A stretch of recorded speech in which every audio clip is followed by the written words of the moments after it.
This is the Lone Creator YouTube. We hope this video helps. You start by signing into the Xbox account you want to change. This ensures you edit the right profile. Once signed in, press the Xbox button, open Profile, then Settings, navigate to Account and choose Privacy and Online Safety.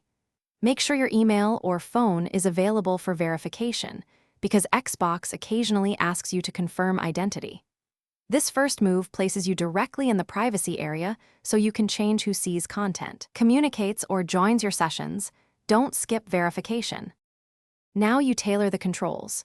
Choose Xbox Live Privacy and pick a preset like Everybody, Friends, or Block for quick results, but use Custom to fine-tune.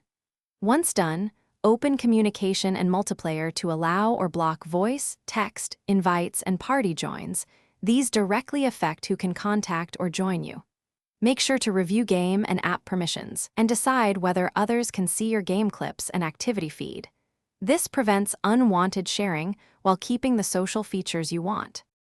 Finish by saving your changes and signing out, then sign back in so settings sync across console and app. Once done, test with a friend account or run a private session to confirm blocking, invites, and visibility behave as expected.